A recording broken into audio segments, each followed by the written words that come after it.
My name is Kimberly Berens, and I'm thrilled to have the opportunity to talk to you guys tonight about some of the work that we've been doing at Fit Learning in the area of strengthening reading comprehension skills with a variety of kids through the fluency building of core language components. So before I start, I'd just like to have the opportunity to talk to you about, a little bit about who I am and what Fit Learning does. We started Fit Learning about 13 years ago. Three of us. There's three founding directors, Nix Berens, my husband, and then Kendra Newsom and myself. And over those 13 years, we've really been working towards developing a comprehensive academic kind of transformation program based in applied behavior analysis that targets all kinds of learners. So although my original area of expertise was autism, I really branched out. Now I work with a portion of autistic kids, but a lot of other kinds of kids as well. So, everything I'm going to talk about tonight is highly relevant for kids on the spectrum, but it's also applicable to any kid who has a critical kind of reading comprehension issue, or any kid that also has any other kind of core language delay. So at Fit, we work with all kinds of kids with dyslexia diagnoses, attention deficit's a huge one, kids who are just struggling, or kids who are actually gifted and talented and need further enrichment. So we're really like a supplement to traditional education, and in some cases we'll have kids enrolled as their school environment. So parents will choose to do a homeschooling program, and then they'll enroll their child at Fit for a significant number of hours a day. So we currently have 3 and almost 4 centers across the country. Our original office is in Reno, Nevada, and we have an office in Oregon, and then we have one in Locust Valley, New York, which is where I'm located right now. I'm in Locust Valley, New York, and I'm currently working on opening an office in the Upper East Side of Manhattan. So we have 4 centers all over the place, so we do this with a lot of kids. So tonight, I really wanted to have the opportunity to share with you some of the real breakthroughs we've made in the area of language building and producing transformation and comprehension skills. And I want to really, I have lots and lots of outcome data I could share, but I thought it would be relevant because this presentation is really geared towards the parent or the practitioner. So if you're a BCBA out there, I think you'll get a lot out of this talk as well, but I really dialed down the technical language because I want, my commitment and goal inside of this presentation is really to give you a skill set that you can actually start implementing with your kids like tomorrow. So, a real practical tool that you can start using on a regular basis to start making some profound gains with kids. So it's a real practical presentation. So that's kind of the commitment I have inside of what we're gonna address this evening. So next slide. Where we really came from in developing this language building program and targeting comprehension actually came from like a practical problem we were faced with at Fit Learning about 8-9 years ago. So we had developed a really profoundly effective reading intervention program that really is based on the whole idea of building reading fluency. And in this program, we're really dealing with what I like to call like reading mechanics. So it's the mechanics of reading. So phonics, how to decode words, something that we talk about as phonemic awareness. So the ability to understand how, words are made up of different phonemes and how those phonemes have different patterns. And there's rules that, dictate how you decode a word according to those phonetic patterns. And so we've done a lot of work in the area of building reading fluency and transforming reading skills at the level of mechanics. And so we started becoming aware of a problem that we had, where we'd have 2 kind of groups of learners presenting at Fit. Both groups would present with really poor reading skills, right? So their reading mechanics were poor. They were well below grade level. Reading fluency wasn't, they were reading at a very, very slow pace, very labored pace, lots of decoding errors. So, reading was definitely an issue. And along with that came a collateral comprehension problem. And so we started to find that we had 2 kind of groups of kids. Although we work with a ton of different kinds of kids, you can kind of lump, the kids that we're talking about today in these 2 categories, where one group of learners would make profound gains in our reading, or both groups of learners made profound gains in our reading program, and their reading skills were moved to grade level. And then, one group of learners, their comprehension skills would collaterally improve as well. So even though we never targeted comprehension in the sense of, really directly targeting that in and of itself, it improved on its own as a function of our reading program. Then we had another kind of core set of kids that we produced profound gains in reading, yet their comprehension skills did not improve, and they remained poor. And so this was kind of a challenge for us, and we were, faced with addressing these issues in a more intensive way. So next slide. Okay, so how we addressed this issue originally, and this was again 8 years ago, was that we would use traditional strategies that were quite common in schools. So for instance, one traditional strategy for training comprehension is something called pre-telling. So what you do is you give a child a paragraph or a passage, and the first thing you do is have them look and see, read the title, read any headers they have, maybe look at the pictures, and then you give them the opportunity to kind of describe to you what they think the story is going to give out, or the passage is going to give out. So they engage in that skill. And then you give them the opportunity to actually read the passage. I'm going to have to turn this down. I'm getting some feedback. Sorry. You give them the opportunity to read the passage, and after that, you either ask them explicit questions about what they read, or you let them do a retelling of the story. And so these are really traditional strategies that you'll see in all classrooms across the country. But the problem is that, and the research, a lot of research supports this, that these strategies are largely ineffective for a very specific set of kids, particularly kids who have a history of language delays, especially those who have an autism diagnosis of some sort. These prove to be really ineffective. And so, this is kind of what we were doing at FIT, and although we were producing a immediate improvement on paragraphs that we were training, we were getting no generalization or emergence to untrained or novel passages. And so we know that as our goal is to produce generalized repertoires and emergent skills. So this is not what was happening with these strategies. So we decided that we needed to really kind of change course. So next slide. So we began to ask ourselves, what is comprehension? The founding directors, originally in the Reno office, now still there, and we're out here in New York. But when we were together, we had the benefit of the University of Nevada and working with a man named Stephen Hayes. And Stephen Hayes is a behavior analyst who has been kind of in charge of leading a movement called relational frame theory, and something related to that called derived relational response.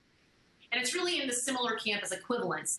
And so again, this presentation is not a technical one in the sense of really delving into that research paradigm or that theoretical perspective. But I did want to mention that that's kind of where the origin comes from. And I think it would be to everyone to, if whoever's interested out there, to actually delve into that a little bit, kind of see where this all came from. So a lot of what we, ask ourselves with respect to comprehension and what it means came from that research paradigm. So anyway, so what does comprehension mean? Well, it means really interacting meaningfully with text. So what does that mean? Well, number one, it means making inferences and predictions. And so as a lot of, as most people can already understand, just as a lay term, it's really being able to infer something that isn't directly stated, right? So like if you're reading a story, inferring how someone feels based on a situation, even if it's not clearly stated. And then a prediction is using the information you have in the text based on your own experiences in your life, your own experiences with reading something similar, predicting what you think might happen in the next, happen next. So making inferences and predictions are critically related to comprehension. Identifying similarities and distinctions or differences. So, one of the ways I know I'm a novel that I cherish, I can compare it to things I've cherished in the past, either experiences I've had or experiences I've enjoyed by reading similar books, or things that have happened in history that I found interesting. And the same thing with the distinctions, so, differing together. So how we engage more meaningfully in reading activities is by being able to do those kinds of relational tasks. Clearly, you have to take the perspective of another person. Like, you have to be able to put yourself in the shoes of the character of the story, or even the author if it's written in first person. And we all, I know that in the autism world there's a large movement towards the importance of understanding perspective and dealing with developing that kind of programming and early intervention programs. And so we address that, and I'm going to try to kind of hit on that a little bit tonight. And then finally, there's categorization. And so being able to classify or categorize things into clusters and groups, classifying subjects, characters of books as similar, or content of books as similar, the main idea versus specific details. Those kinds of activities are essential to comprehending. So when we, really started delving into this issue, you realize that, well, comprehension is actually inherently language-based, because all of these things aren't simply related to really being, engaging meaningfully with what you're reading. They're actually related to engaging meaningfully in the world at all. So engaging meaningfully with your partner, or with your friends, or your family members. Engaging meaningfully with people at work, engaging meaningfully with your peers, or having social interactions, engaging in conversations. All of this is related to everything that it means to really be human and engage socially. So we really felt that we were delving, to really address comprehension, which is kind of up here when you think of the ladder of skills. There were all these core language skills that we weren't really addressing, and that's really where we needed to start. Next slide. So before I get into, what we have discovered in terms of critical, skills related to transforming comprehension for all kinds of kids, I want to address, some kind of key terms I'm going to be using repeatedly throughout the presentation, and kind of give you some understanding about those. So I use the term component skill all the time. That's really the basis of everything we do at Fit Learning. So at Fit Learning, we have broken down very complex repertoires like reading, math, critical thinking, language, and writing, expressive writing. And we've broken those down into tiny little pieces or tool skills that over, our 13-year history with over 1,000 kids, and, really kind of evaluating our program in a systematic, data-driven way, we've been able to identify which skills are essential for the accomplishment of something more difficult. And that's the whole point of what we do at FIT. So the whole point is developing a child's basic kind of component skill repertoire to optimal levels of mastery, so that you get a generative repertoire. So a tool skill really is the basis of all other complex skills. And the perfect example is phonics, for instance. If you want to get a kid reading, well, the first thing you got to do is teach them their letter sounds. And you don't just teach them their letter sounds so that they're not making errors. You teach them their letter sounds so that they're automatic. So they're kind of doing them without thinking. There's speed and accuracy.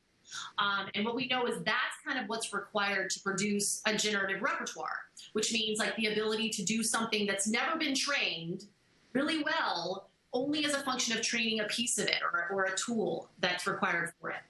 And so what we also know kind of in my branch of behavior analysis that we do at Fit Learning is that it requires something called fluency training. And so, I didn't, you have to pick and choose kind of what you can address. So I didn't spend any time in this presentation addressing precision teaching.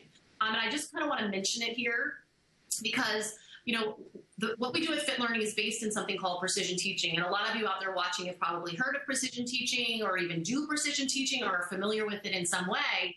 And if you're not, I really, again, encourage you to maybe follow up a little bit with that, because although I want to spend time talking about fluency and fluency training, I also want to emphasize that precision teaching is a branch of behavior analysis that is simply a measurement system. It's a standard, universal, absolute measurement system that allows you to really evaluate when fluency has been achieved, and to make really careful, precise, systematic decisions regarding your instructional practices. So, that's kind of the guiding framework that we do everything from. It's the springboard from which everything happens at FIT.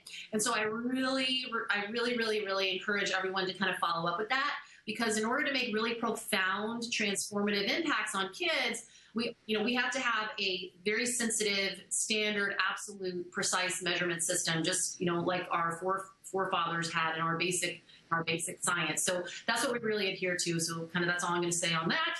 But if you can follow up a little bit and get some information about what precision teaching is and how to start incorporating that kind of measurement system into your practices.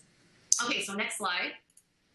So so what's fluency? Well, fluency, is actually in our everyday vernacular, right? Like everybody knows what the term fluency is. It's, if you're fluent in a foreign language, it means you can like be enmeshed in the culture and it's automatic and it's second nature and you're not stumbling and, thinking and trying to grasp words. You're speaking with pace and with complete expertise. And so the guy who actually introduced fluency into behavior analysis is someone named Carl Binder. And again, he's, a precision teaching person in behavior analysis. And he coined the term fluency just for the reason that I've said, which is that it is a part of our vernacular and everybody kind of understands what it means. And he wanted to make it kind of understandable to educators or, people working with kids, that it was another way of thinking about mastery. And so fluency is really a measure of accuracy and pace, okay? So it's not just like percent correct, which is like, number correct out of a total number. It's actually a combination of correct with time. So again, as I, mentioned precision teaching a minute ago, one of the, again, the most essential kind of feature of what I'm going to talk about tonight, not only is what language components to train, but how to measure them and how to evaluate if they're mastered. Like those are two essential things that I hope everyone gets out of this tonight. So the two most fundamentally important dimensions of behavior are count and time. That is it. That's an understood in learning science, which is where all of this comes from. And it's something that I take the opportunity to emphasize every time I can. So if you're a practitioner out there and you're using solely using percent correct measures in your work with kids, I really encourage you to pay attention to this part and delve further into it after this presentation and really get some understanding about what the problem is with that. I'm going to spend a little time on it tonight, but I can't, again, this isn't a measurement talk. So, I could spend 5 hours just talking to you about measurement. So I'm not going to do that, but I want you to really think that the two most fundamental dimensions of behavior are count and time. And so that's what fluency entails. Fluency entails count and fluency entails time. So number correct per minute or number incorrect per minute. That's a standard, absolute, and universal measure of behavior. And that's how we measure fluency. So, however, fluency has become a technical term that actually means something about mastery. So it's actually like what we like to talk about as functional mastery. The common practice in applied behavior analysis, unfortunately, is, 3 days at 80% correct, 3 days at 80% correct. And that's somehow the standard mastery criterion in this work we do. Well, not that I don't do, but, that others do. And it's interesting. I don't know where that came from. I do know there is not a single study that's been done demonstrating that that's the correct mastery criteria to use. And I do know that one of the grandest problems that people have, particularly in early intervention programs for kids with autism, is in the area of maintenance and generalization. And so I can tell you now that the fundamental reasons why people struggle with maintenance and generalization is because they're using a mastery criteria that is arbitrary rather than functional. So it's arbitrary in the sense that the teacher or the interventionist determines when a skill is mastered, rather than the child's measured behavior determining when a skill is mastered. So in precision teaching, in how we do fluency-based instruction, is that we actually determine mastery based on a functionally measured outcome produced on a skill. And those outcomes are called REAPs. They also are sometimes called RACA. You guys have maybe heard RACA. I find those get to be a little confusing for people. So I just stick to the old standard REAPs, which is retention, endurance, application, performance standards. So performance standards simply means that is the standard you're holding your student to in terms of what you want their performance to generate. That's all performance standards means. Don't be confused. It's just the standard for mastery. It's like, what you want your instruction to produce for your learners. So retention, well, that's really, a lot of people talk about it as maintenance, like that's like your maintenance in an autism program. And for people who are, more kind of traditional, it's really a measure of memory. So, what I know is that most of my kids come to FIT as a supplemental service, right? So I see them I see them for a very few hours a week, for like an hour at a time. And I've got to make a lot of impact on skills. And so I don't want to be wasting time training something if it's not going to be in a child's repertoire, like permanently, right? So like pragmatically, I want a skill to stay where I trained it forever, so that a kid has it in their repertoire forever. They can use it to learn new stuff. They can use it whenever they're supposed to. They can use it in the presence of anybody. It's a skill that they just have. And so retention is highly related to mastery, and it's highly related to fluency, is what we've demonstrated repeatedly, and other people have also demonstrated this. So, for instance, again, I'm going to go back to the whole maintenance and generalization problem in early intervention programs. But, if you have a kid who's, mastered a skill according to your 80% across 3 sessions mastery criteria, and you have it in a maintenance binder that you're running once a day, well, I would say that program's not mastered at all. That practice is actually inherent in mastery, and that if a child has to continue practicing something, then it's not fluent, or it's not mastered. So for us, we actually test whether a skill is mastered by, training it to a certain level that we've kind of established as a general rubric for mastery with, hundreds of other kids. But then we actually test that skill for retention with that individual kid. So we'll put it on a week check, then we'll put it on a 2-week check, then we'll put it on a month check, then we'll put it on a 6-month check, whatever. And that skill, should stay where it's supposed to stay. And if it doesn't, then we know actually that wasn't really mastered, and we have to refine our mastery criteria. Sometimes we have to refine our mastery criteria for that specific kid, and sometimes we have to refine our mastery criteria for that whole, skill for every kid. Because every kid degrades on it when we've been testing it. So the bottom line is it's tested with individual kids, and a skill is not considered mastered until we get it, until we get retention. Endurance is another one that we constantly test. So this is really a good way of thinking about endurance, is like attention span and stamina. I like using those terms. Like when I talk to parents, they really get it. So 75% of the kids at FIT today could actually have an ADD diagnosis, or have one already, or are on their way to having one if we don't intervene. So this is one of the most common problems in classrooms today. There's a new article out in the New York Times almost every week about ADD and ADD drugs, and what's the best way to deal with it, and how it's now 1 in 11 school children, or 11% of school children, which is like unheard of and ridiculous. So the bottom line is that attention span is related to mastery. Attention span is actually a product of training and mastery. It's not something that you just get it by chance, and it's not a personality trait of a kid. It's a skill that's trained and is related to fluency and related to mastery. And so again, at FIT, we train skills to certain levels, and then we test for endurance. So we test kids, maybe we're training in a small period of time, and then we check them over longer timing periods. And we actually are checking attention span all the time, because we design our centers with this in mind, and they're designed as a bullpen. So all kids work in this really loud, open, noisy, awesome room without, they're not in little cubicles. It's quiet. No one whispers at FIT. Everyone's screaming and having a blast. And the point of that is because when you train in distractions and kids master skills in distractions, they are resistant to distractions like everywhere else. So it's a huge part of training, and we don't consider a skill trained until it demonstrates the quality of endurance. And this is actually a really cool little side note. So I do some workshops for practitioners and teachers a lot. And one of the things I like to do is get teachers to get what it feels like to be disfluent, or what it feels like to be really not proficient in a skill set.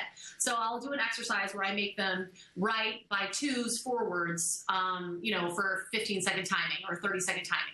And during the 30-second timing, I'll shout out random numbers, and they're writing 2, 4, 6, 8, 10, 12, 14, 16, 20, and it doesn't throw them at all, because that's a skill we've all been doing since preschool, and most people, adults, are pretty fluent at it without practicing it every day. It's a part of their repertoire. It's a fluent skill.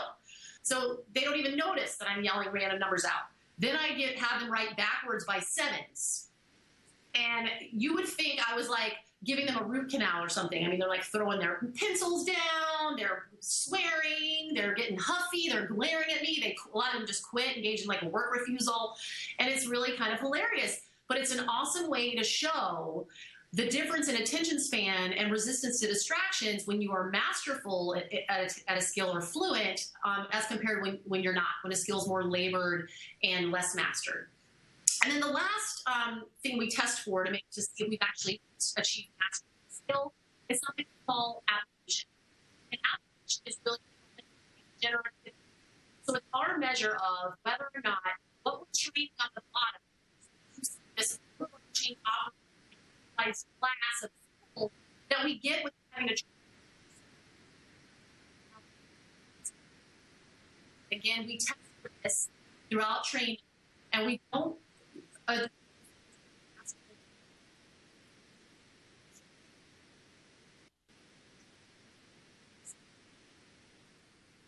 okay, so now we're going to talk about what, oh wait, no, okay, so sorry, next slide. Sorry, got lost. Okay, there. Okay, so now I want to talk about kind of like fluency training. So how do you like get fluency to happen with kids?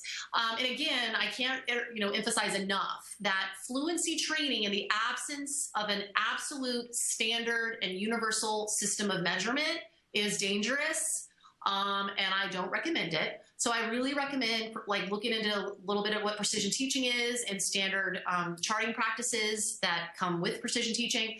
But again, beyond the scope of this presentation. So I'm just going to talk to you about how to set up a procedure that would allow you to build fluency without really focusing on the importance of the measurement side, even though that's really important. So first and foremost, if you're going to measure fluency, you're measuring count and time. You've got a time, right? So you've got to set up timed practice opportunities. So to do so, you have to, every time you're doing a fluency situation, you're timing it. So I really recommend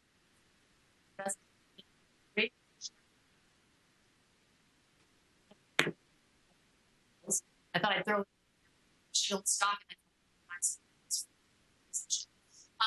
then you have to opportunity for your student to freely respond. So now I'm going to kind of give you an example. I mean, try to give you a distinction between discrete trials and like free response opportunities, or what we call free operant responding. So in a discrete trial situation, as we know, we present the opportunity with an instruction. I mean, we present the child with an instruction or a discriminative stimulus of some sort, and the child responds, and then we provide a reinforcing consequence or a corrective consequence of some sort, if depending on the type of response.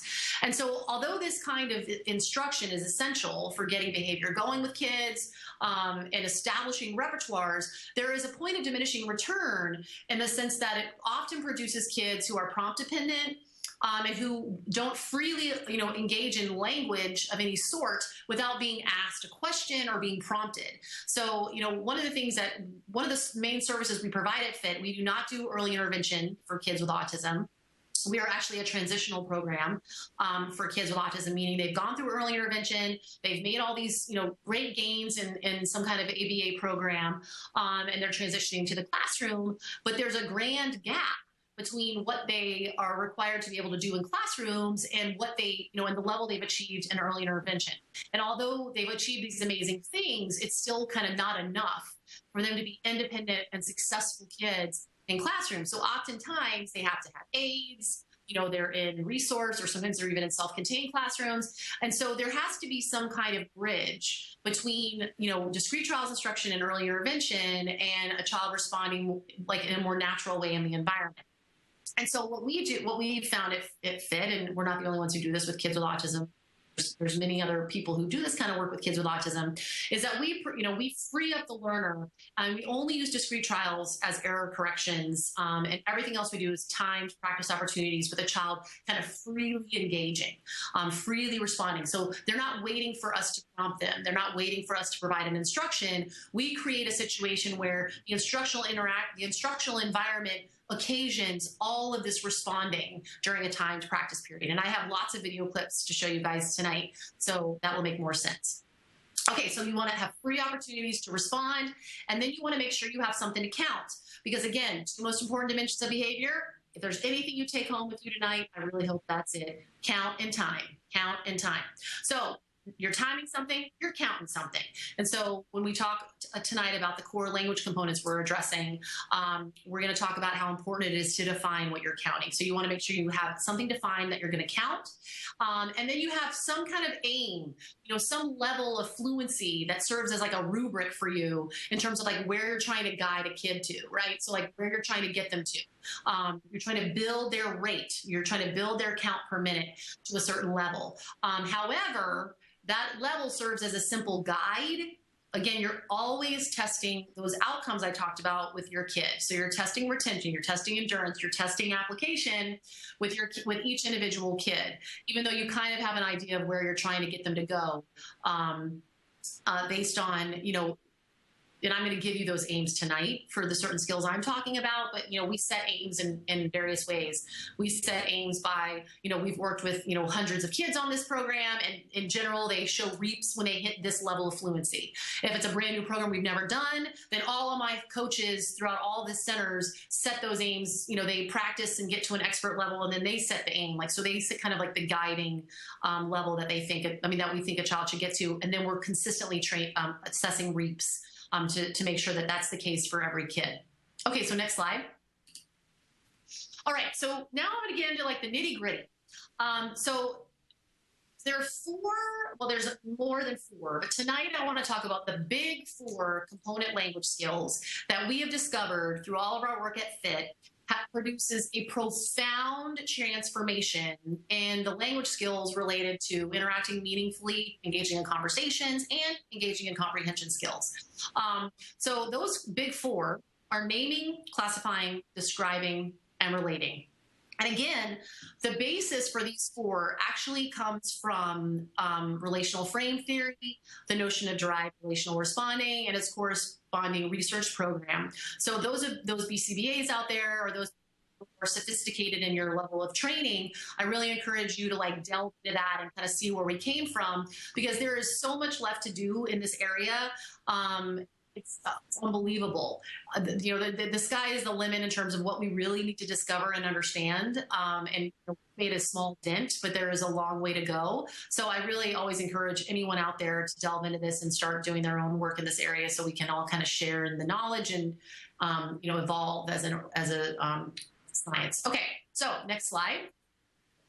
So now I'm going to focus on the first of the big four, which is naming. And most of you, this is not going to be anything new, but I have to include it because I want you to know, like, from the bottom up.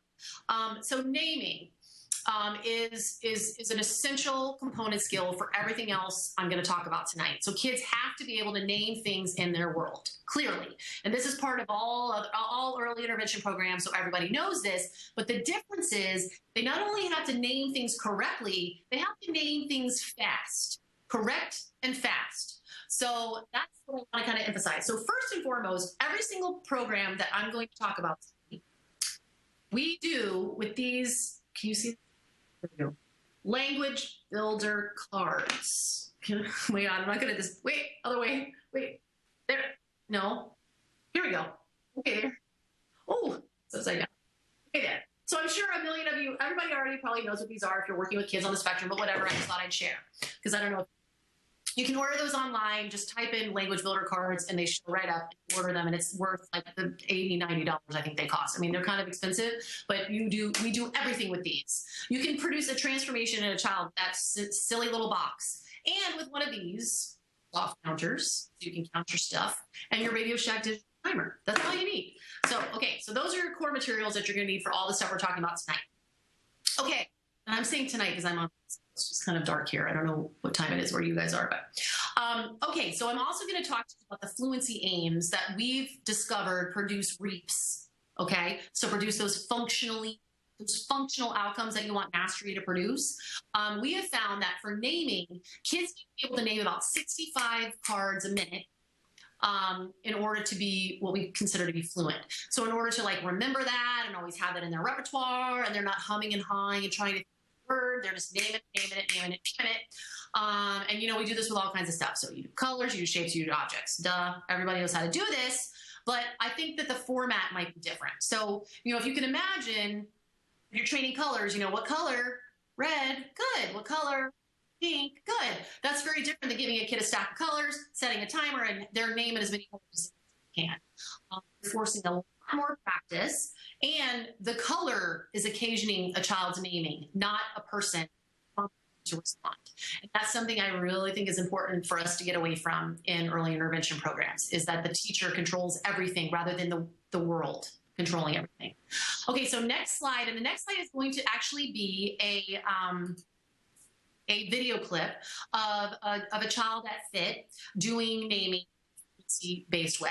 And this is actually a very mastered skill for him. This child has been in our program for a while, and I actually should give you kind of an overview, because I debated whether or not I should just throw you the kitchen sink and like show you a million kids doing a million things, or if I should do more like a case study. And so I decided to do a case study because I think it's kind of it's more refined and it's more organized. And this is a kid who came into FIT. He's on the autism spectrum. He's been through a really great early intervention ABA program, but again, he like hit a ceiling, right? So he hit a ceiling in terms of where he was going. He had developed a lot of speech skills, but he wasn't using them freely. He had developed there was instructional control, but he wasn't flexible with his instruction. It had to be presented in a very systematic way. So he really needed to be freed up like all over the place. So he came into FIT and he started just a few hours a week as a supplement, and we saw some really profound gains with him, and I'm going to show you his outcome at the end of the presentation. So he actually is now enrolled at FIT full time. He's doing homeschooling. So he does FIT like 6 hours a day, and then he's in a ton of other cool stuff. Like he does a peer play group, and he does tons of like taekwondo. He does tons of activities, and he's doing a ton of awesome stuff. So we kind of got him out of the traditional classroom for now, because it just was kind of a toxic environment for this kid. So, okay, so let's show the clip, and then I'll talk to you guys about it after. So you're just going to tell me what you see on the pictures. Okay. Ready, and go. Chair. Good. Shredder. Good. Speedo. Good. Car. Good.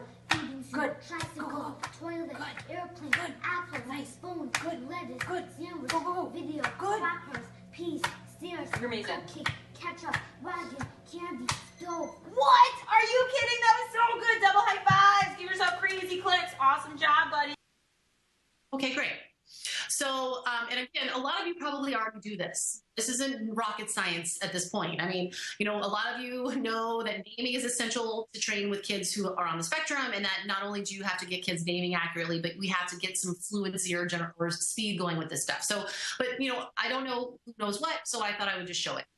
So again, you know, short timing periods, flipping, one of the most essential things is procedural handicaps, okay? So like, for instance, if you're working with a kid and you're trying to get pictures in their world and you're flipping them a slow process, well, you're not going to get a kid who's up to saying more than one a second.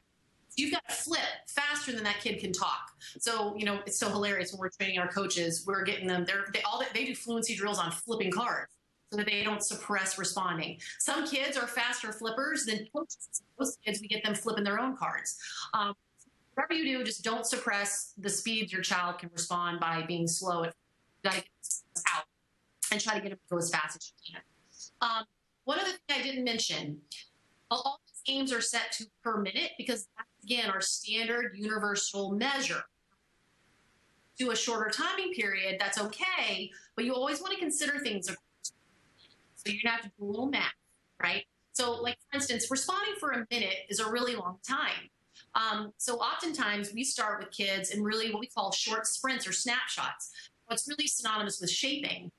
Because we want kids, we want to have the timing period end, and our reinforcer provided awesome responding.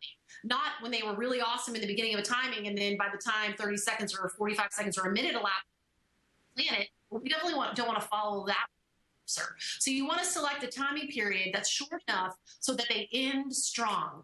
And then you want to like reinforce and reinforce and reinforce, and then gradually increase your time period and responding for longer periods of time. So the way you do that is, like, for instance, you think of how many intervals are in a minute. So if you're doing a 10-second timing, apply that, count by 6.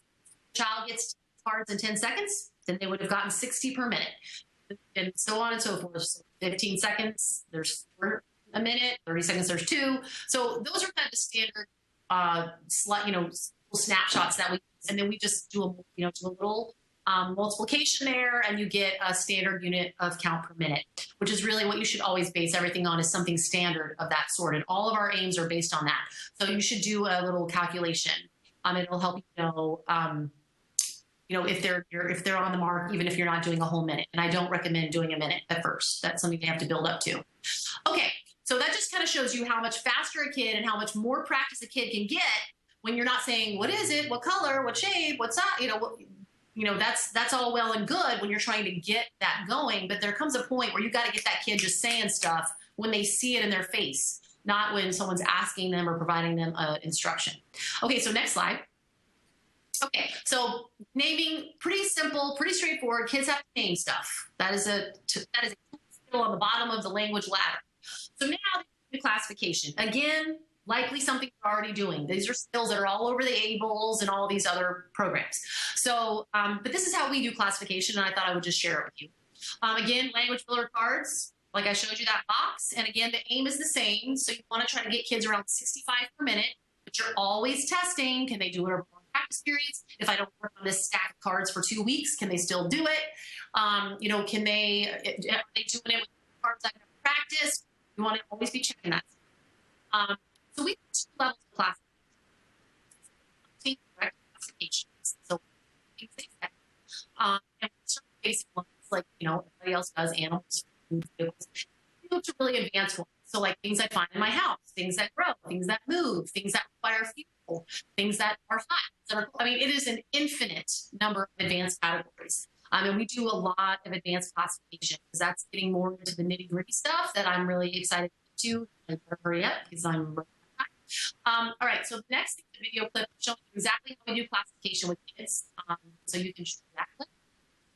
What are you telling me? All the categories. Great, ready, and go.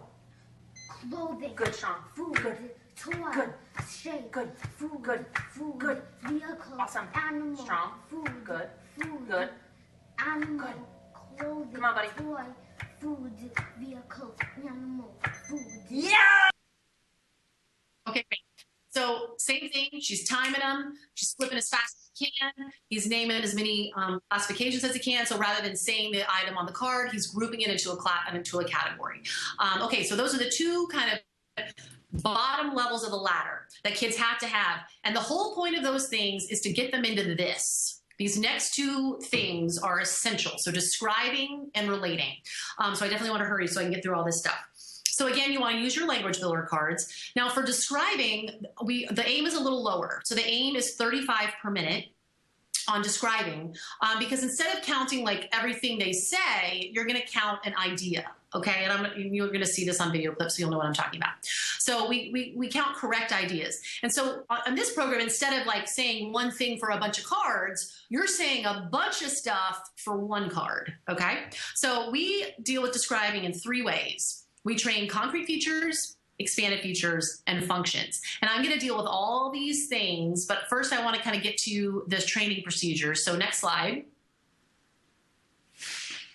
Okay, so in order to be able to train describing, first you have to create a distinction for a kid with respect to like what they're doing. So like, concrete feature, expanded feature, function, those might make sense to some of you out there who are practitioners and have been doing this work.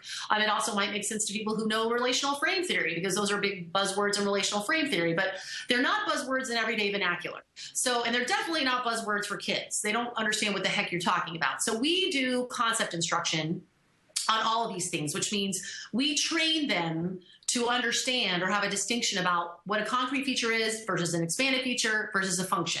And I actually have a video clip of us doing concept instruction with a kid. Oh, not ready for that yet, though. Go back. Sorry. I actually have a video clip of doing concept instruction that I'll get to. And then after we do some concept instruction, then we're using the same procedure for everything I'm going to talk about for the rest of the night. So the first thing we do in a session after we practice the concept is we go into a check of a novel card, okay? So this is a card that a kid has never practiced. in their life in this way, okay? So, and we usually run these for like little short 30-second periods where we put a card in front of them like an elephant, and you're gonna see a bunch of these, and we set a timer for 30 seconds, and then they're describing the elephant according to whatever we're working on. So they're describing an elephant according to concrete features, or they're describing it according to expanded features or functions. It depends on what we're working on. The bottom line is it's a timer. We say, tell me the concrete features or whatever, and it goes and it's up to them and they describe. So they've never practiced that. Then we do a fluency check of them doing that same thing, freely responding to a card that's in training. So we actually use something called multiple exemplar training, which again, a lot of you have heard of, where we have, a card in training, and then they achieve fluency on that card. And then we put another card into training, and they achieve fluency on that card. And then after kids go through a certain number of exemplars on training cards, you get an emergence of fluency on the novel cards. Okay, so this happens with every single thing we're doing that I'm talking about for the rest of the night. So if their fluency check on their training card doesn't look great, isn't where it's supposed to be, and their fluency check on their novel card isn't where it's supposed to be, then we do more training of the training card. And we use various strategies, modeling, turn taking, and the use of textual prompting. So I have video clips of all this. So now let's go to the next slide. So this clip you're going to see is our running a concept instruction with this kid, Alex, who has already kind of been doing this for a while. So he's approaching kind of mastery of understanding these concepts, which you'll understand. But one thing I want you to know is that this is going to seem like a series of discrete trial interactions at a very rapid pace, which is exactly what it is. But we do it during a timed practice period. So we're actually timing his responding to our instruction and counting his answers in the same way as we would count them, even though they're not like freely occurring. It's more like a discrete trial, but we do it at a rapid pace. It provides a lot more like mastery of the concept. Okay, so you can play the clip. What are we going to talk about? Concrete features, expanded features, and functions. Okay, that was better. So, Andrew, what's a concrete feature? Things we can see. Really good. Give me an example. God bless you. Can you give me an example of a concrete feature? Color. Okay, great. What else? Shape. Really good. What else? Number, size, parts. Really good. That is such strong talking. I'm so proud. What's an expanded feature? How it might be different. Like, what's another type? That's really good. What's another type? What you might see it with. Okay. And where I might find it. Okay. And how it might taste, feel, smell, or sound. Really good, dude. Awesome job. And what are functions? How things are used. Good. And are there two types of functions? So talk like a robot, man. Yes. That's close. What are the two types of functions? Common and creative. Really. Okay, so in that clip, you saw him responding to, instruction about what concrete features are. And he's giving you the type of concrete features, and he's giving you the type of expanded functions. And so I just wanted to kind of let you see what that looks like, because before you get a kid to freely practice it, they've got to understand what they're actually supposed to be doing. So next slide. So now we're going to talk about some of the actually saying. So what are concrete features? Well, concrete features are things that you can physically see. Okay, they're like physical attributes of something. They're like details, right? Details. So color, size, location, number of parts, right? So now I have a little clip of Alex doing concrete features of I can't remember I think it's a donkey. Yes, and this is a skill that he has mastered. So this is actually a novel card that he's never practiced. So you can kind of see how fluent kids can get with this when they've had training on it. So I'm sorry, play the video. Perfect. It has 4 legs. It has a tail. It has 2 big ears. Awesome. It has a head. Yes. It has eyes, nose, and mouth. Good. It's on dirt. Yep. The dirt is brown. The grass is green. The grass is short. It has a small tail. Really good. It has a big belly. Really good. It has calves. Great. It has little feet. Yeah. It has paws. Great. Really good. Okay.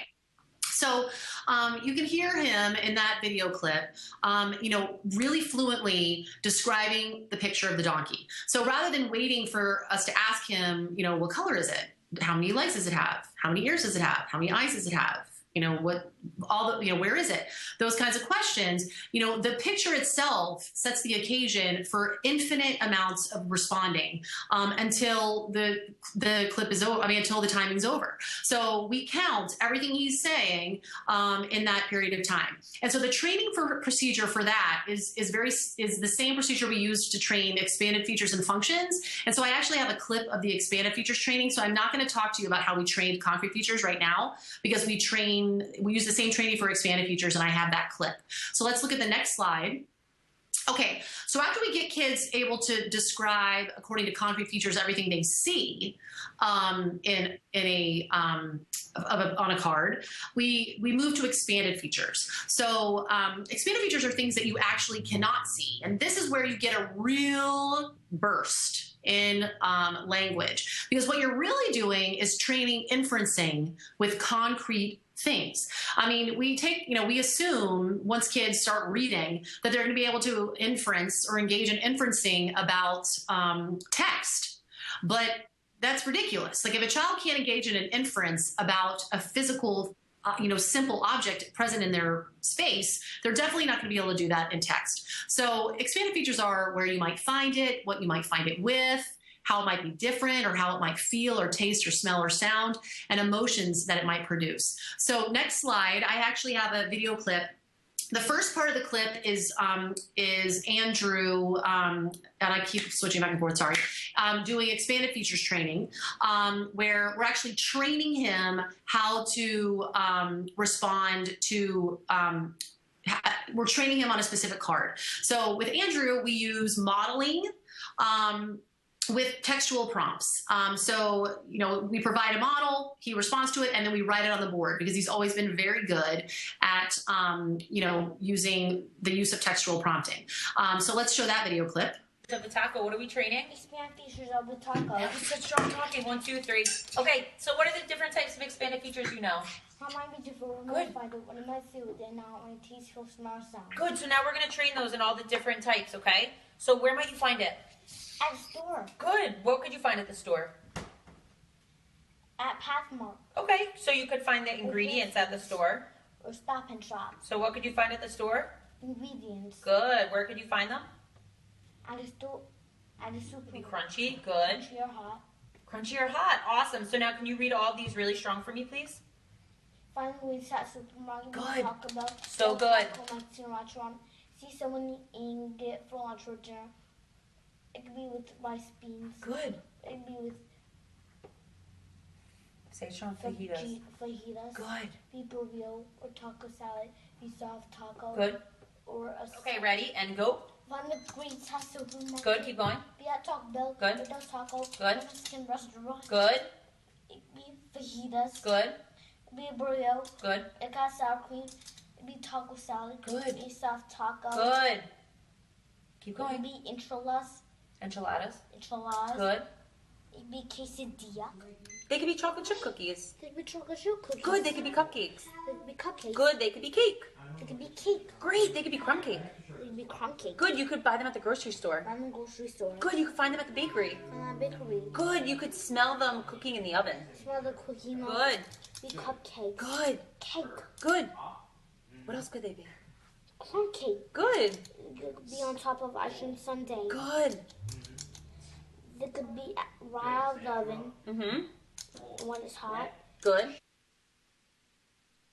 Okay, so in that clip, I wanted you guys to see how I should kind of strategize. One is response or like or response to other thing. Then I wanted to show you just a straight up model. It's where you model expanded features of respond back and over time then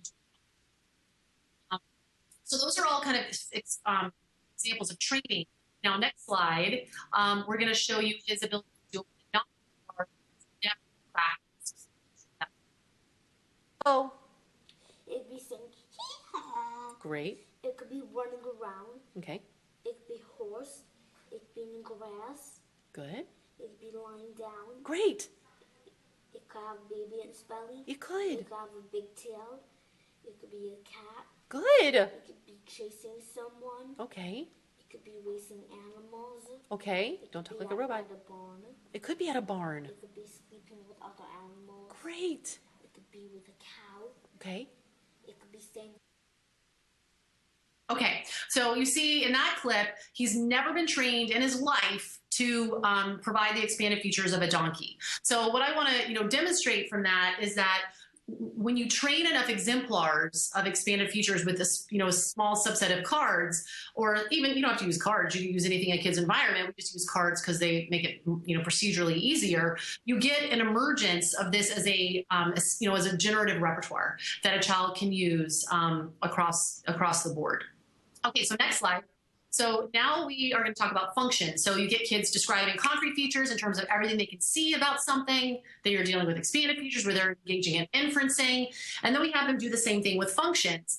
And what are functions? Well, it's how things are used. And we deal with two types of functions. So a common function, like, the function of this glass is that I drink from it, or I use it to drink. And then there's a lot of infinite number of creative functions or, inferences about how I can use the glass. Like I could use it to hold pencils or pens. I could use it as a vase for flowers. I could put it on my head and balance it to practice my posture, whatever. So there's an infinite, again, number of functions that can be said about any item. And what we found is that this again, like expanded features, this makes a profound impact on inferencing and problem solving. So next slide. I'm going to show you a clip of Andrew doing functions of a pencil first, and the pencil he was trained to do in a training kind of situation, and he's just freely practicing after he did some training. And then I'll show you a novel clip in that same frame of him practicing it with a shovel, which he's never been trained to do. So you can play the video. Could you draw the to mom or dad? Good. You can use it to write a story. Good. You can use it to draw uppercase letters or lowercase letters. You could use it to draw numbers, draw swings. You could use it to write pictures. You could use it to draw the town of Locust Valley. Okay. You can use it to draw a school. Good. You could use it to draw a house. Great. You could use it to poke your food. You could use it to pick your nose. Ew. You could use it to play the drum set. You can use it to eat steak. You could Okay. use it as chopsticks. Good. You could take the eraser off. Okay. You could Ready use and go. a sandcastle. Great. Or a wall. Okay. Or a town. Or a market. Strong talking, dude. You can use scoop strawberry sorbet. Okay. Scoop ice cream. Great. Or jello. You could use as a spatula. Good. Stir cookie batter, cake batter, pancake batter, Good. or cookie batter. Good. You can use it to hide some treasure. Oh, hide some treasure. I like that one. Okay, great. So you can see how, a lot of amazing things came out of his describing the common and creative functions of a shovel and he's never been trained to do that with a shovel. So, I could use it to find treasure. I could use it to scoop ice cream or sorbet, which are his favorite things. A lot of amazing language coming from there. And again, I didn't have time to show a lot of pre-post clips of him. But I'll tell you that this is the kid that wouldn't respond. If I put a shovel in front of him, it's at best, he would have said it's a shovel, potentially, and nothing else unless I asked him questions about it. So that explosion of language and describing I can't emphasize enough the impact it makes, providing that much of an opportunity for a child to freely engage. Okay, so next slide, I'm gonna have to hurry. So now we're getting to the last of the four, which is, again, so important, which is relating. So this is, a situation where you have two or more cards in front of the kid rather than one, and you're getting them to engage in identifying similarities and differences among things. And again, language builder cards, same fluency aim of 35 per minute. Next slide. So the first level of relating, or the first area of relating we're going to talk about is similarity. So how are two things the same? And when we start doing this with kids, we begin at level 1, which is like how two very similar items are similar. So how is a horse like a cow, or a tree like a flower? They seem very similar. Then once we get some, we build some fluency on some exemplars, and we get some emergence on novel, pairs of cards. in that level, we move to level 2, which is two very dissimilar items. And this is where there is such an explosion. Again, we get these bursts and impact. And this is one of those critical skills. You can't get there without having features and functions and concrete features in place, because they use all those skills in comparing things according to similarity and difference. And you can't get it unless they can do it with very similar things either. So there's stepping stones to get to this point. So next slide, I'm going to show you now just a video clip of him doing level 2 similarity. So he's comparing, I think it's a motorcycle and a lion, according to how they are the same. Now we're going to do a 30-second timing. You're going to tell me all the similarities between these two, okay? Yeah. Ready, and go. They're both in green grass. Good. They're both outside. Good. Both could be a prize rocket sack. Strong talking. Both can wake you up with a loud roar. Good. Both can make you feel scared or sad. Good. They both could be a house lion with stuffed animals. Good. Both could be lying down and eat shy. Good. Both could be in a movie. Good. They could be in Africa. Good. They could be in Africa. They could be in Africa. Good. Okay, great. So you see in that video clip that, he's able to identify similarities between two very dissimilar items. So, a motorcycle and a lion are not similar, inherently, but there are more similarities among things than we realize, and than kids realize potentially. So when you train a very small set of exemplars in this area, you get an emergence of their ability to find similarities among dissimilar things, as a generative repertoire, and this produces such a profound impact in their ability to engage, in conversations and engage meaningfully with text and expressive writing and all of those things. So that's a really essential area. And finally, is distinction. I'm actually going to skip the video clip on this one because it's so similar to similarity. I just want to talk you through it though. So again, just like similarity, we train distinction. So finding differences between things, again, 2 items on the table. So first we start with 2 things that are extremely different. And then we move into things that are extremely similar. So finding the differences between a horse and a cow, for instance. And again, all of these relating to, and there's a whole host of things that we do after this. We move away from features, when kids kind of go through this whole sequence, then we remove cards and we're just saying words to them, like, describe a house to me, describe a chair, describe a building, describe school.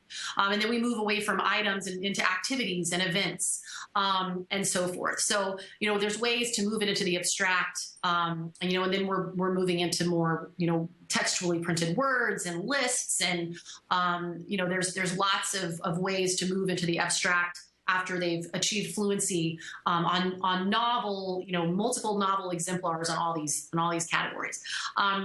Okay, so let's skip to the next slide. Perfect. So, and again, I want to share with you 2 kinds of outcome data. So when kids start at our program, we do an intake assessment, and our intake assessment really entails identifying like all those component skills involved in our overarching kind of academic sequence that we do. So we have an assessment for reading, and it's like every single component skill for being a fluent reader, and same thing with math. And so we've developed that same kind of assessment for what we call our Fit Logic program, but that's really inferencing, predicting, critically thinking, all those language targets that we've been talking about with Andrew. Sorry, I'm kind of out of the screen. Okay, so, I didn't deal with a lot of these, but on the, these are kind of the big kind of core things we're working on. So instructional control, answering, having a story read to you and answering questions about it, which is your listening comprehension questions, listening to a story and retelling what you heard. And then we get into the ones that I actually dealt with: naming, describing, and classifying, and relating. And then finally, there's sequencing, which I didn't have time to address tonight. So let's focus on the naming, describing, and relating. So first of all, let me tell you how to interpret this figure. We're actually looking at count per minute on the vertical axis. Okay, so that's your fluency measure. The red bars reflect our aims. So that's where we want our kids to get on these skills because they typically produce reaps. But again, in our training, these are just a way of demonstrating outcomes to parents. In our training, we are evaluating these like very individually and systematically with each kid. So instructional control, let's skip over that. That was he had that pretty well intact. Again, the blue bars are where he was at intake. The dark orange bars are, where he moved to after 40 hours with us, and then the light orange bars after 80 hours with us. So first of all, before we even deal with listening comprehension, let's skip over to naming, describing, and classifying, and relating.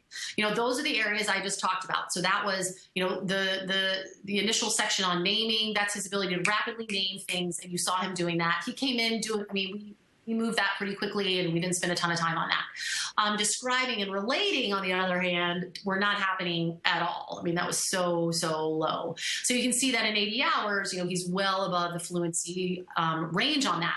So now if we jump back to listening comprehension, this is me reading a story to him and him having to answer, number one, questions about it, or engage in a retelling about what he heard.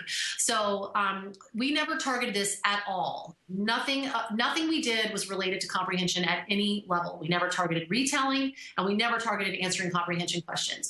So you can see at 80 hours, he moved to like 79% correct on a comprehension question assessment. And we don't do a fluency measure on that because it's just, answering questions that we present. So it's kind of suppresses how quickly that can happen. So we only show our percent correct data for that.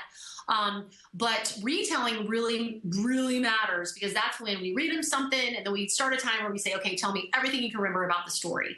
And it has to be in the order in which it happened. And so you see that simply by targeting, naming, describing, classifying, relating, and then sequencing, which we didn't really have a chance to deal with, that profoundly impacts his ability to retell something that he's heard. And also I have, other more traditional measures. So next slide. Okay, so these are his outcome data on a more traditional measure of comprehension. So first, we have reading, this is table form. On the left side, we have reading operations, which really is like a reading fluency assessment. And we like to get kids to around 150 words a minute at his age because it really kind of mimics conversational speech, and it's been demonstrated to be, produce reaps. So we did do some reading fluency and mechanics work with him. As you can see, he moved from 109 words per minute to 185 words per minute, 88 per minute to 132 words per minute. And so that's all well and good. We know that he's reading really well, in mechanics. Let's go to the next section, which is the comprehension. And this is actually something called a maze task. And it's something that we use, it's called Ames Web, and it's curriculum-based measurement, which is also another really awesome thing you should investigate.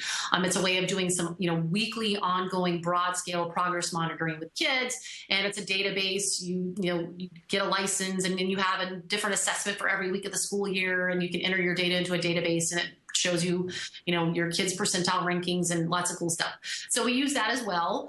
And a maze assessment is really a comprehension measure because it's a paragraph and there's words missing. There's 3 words in parentheses that a kid has to circle the right word. So at intake, which is like that first column, he was scoring below the 5th percentile for kids his age, according to this national, their national norm reference. So he was getting like 33% correct and 1 correct answer in the assessment period. After 40 hours of simply working on those, well, not simply, but working on those profoundly important language skills, he jumped to 57th percentile on that task. And then after 80 hours, he moved to 99th percentile on that task. And we never, ever, ever trained that task. That was a complete assessment. We've only trained those language-based targets. So the last part of this, the last domain is the QRI, which some of you may be familiar with. It's another more standardized reading assessment. It's qualitative reading inventory, which involves reading a very lengthy passage, engaging in a retelling of what you read, and then answering comprehension questions. And so he was not accessible at this at intake. That's why it says NA. He wouldn't read a passage of that length, and it was really long. He couldn't tell me anything he read, and he couldn't answer a single comprehension question, which is why I got that listening comprehension score instead that you saw on the previous chart, because I couldn't get a score on his comprehension at the reading level at intake. So after 40 hours of that language building and reading mechanics program, he was able to completely read the lengthy passage, and engaged in 100% correct 14 ideas per minute retelling, but still couldn't answer a single comprehension question. And then after 80 hours, if you look at it says without look backs, that's him answering some of the questions correctly without having to look back.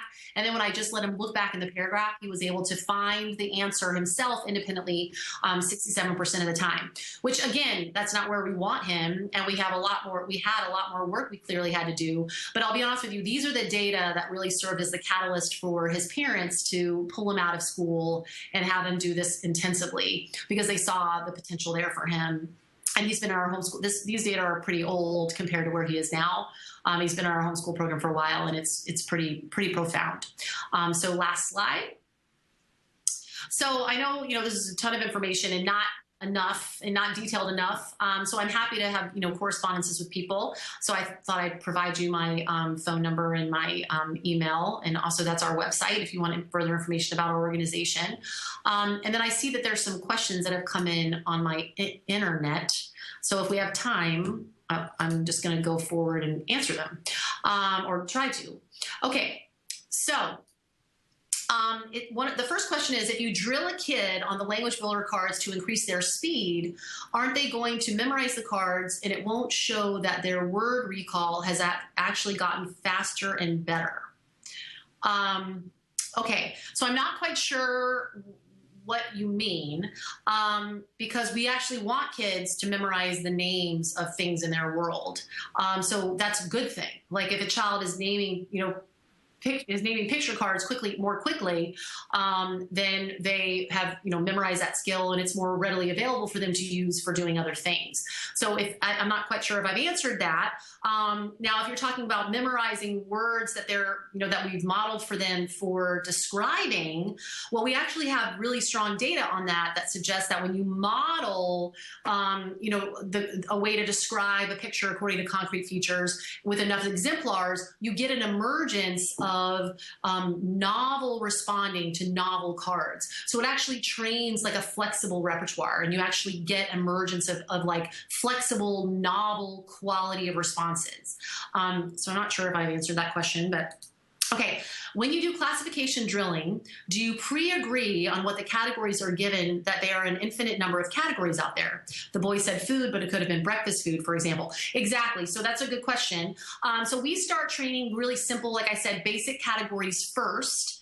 And then what we do is we train a subset, and it's exactly the same thing. We do multiple exemplar training of abstracted categorical distinctions. And what we tend to get is an emergence of novel arbitrary classifications when you train kids in a subset of exemplars. And I didn't have a lot of time to really address that. But like, for instance, what we'll do is we'll train things that are salty, right? And we'll give kids like a stack of cards about things that are salty. And then we'll probe like a stack of sweet things. And what tends to happen is after they've had enough, and these are very, these aren't the only examples. When you've had enough kind of arbitrary classifications going along with a lot of the other work we're doing, you get an emergence of a kid's ability to classify things in more arbitrary ways. Another way to do it is to actually have it, give a kid a set of 3 cards or 4 cards and put them out on the table at the same time and have them come up with as many classifications about those 4 things as they can. That's actually a really better way to deal with arbitrary classification than giving them a huge stack of cards and having them just name one thing. It's better to give them multiple cards and have them name a bunch of things about just those 4 cards. So for instance, potato chips, French fries, whatever. The ocean, things like that, and then have them say as much as they can about, as many weird arbitrary classifications as they can about those 3 cards. And then you provide the same kind of training on that you would, like we do for the other describing and relating programs, and you kind of start getting this emergent repertoire of ability to engage in arbitrary classification. So we actually have some good outcome data on that as well. This one says, you mentioned that we should delve into the PT literature. Is there a how-to book on how to implement PT and fluency-based instruction? There are a lot of how-to books on how to implement PT and fluency-based instruction. The newest one that I'm so happy I get to do a little advertising thing for is Rick Cubina.